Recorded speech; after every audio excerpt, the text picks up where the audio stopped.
It's a martial arts crime drama.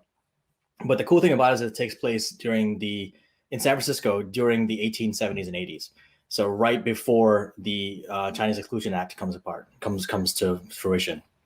And it's a really cool story. It's really fascinating how the characters come together, and it's about Chinese immigration and how they're taken here in the U.S. and how things are reacted to, and the climate in that time and how ridiculous it was. It tackles some real issues that existed back then and still existed today. So that's the non-spoiler summary for those of you who have not watched it. If you don't want to see spoilers, tune out now. The way they use language in this show is extremely, extremely fascinating and innovative, because I haven't seen anything like this before. And it may have been in other things that I've seen that I haven't seen yet. But if you know of how they've done this in the past in other TV shows or movies, please feel free to comment below and let me know where else you've seen this. But what they do is they'll have the characters speaking Chinese to each other, right? And then you'll have, as a white person walks by, you'll have them speaking Chinese. And then when the white person walks away, they'll do a camera shift, and then they'll just speak English to each other. So there's no more subtitles after that point. You're just hearing them talking English without any accent. And anytime the characters are by themselves, they'll have no accent. They will speak English back and forth.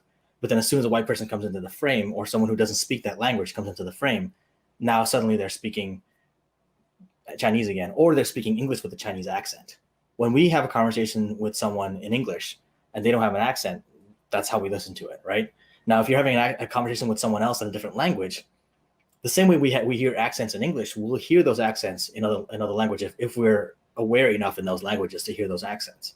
One big theme in this show is going to be identity, right? And creating your own identity and owning your own identity.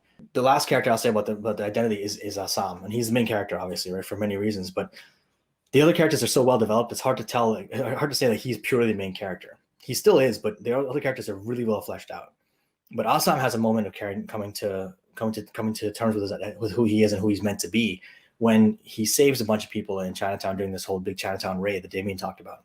One other cool thing that I love that they do in this show is that at the end of every episode, and I don't know if they did this in the original show and the original airing, but on HBO Max, when you watch it, after the credits, they have a little debrief with the cast about the show, about shooting that episode, what it was like shooting it, and their perspective as themselves, as the cast members, shooting those episodes and talking about their experience and how they related to the characters and what the character was going through.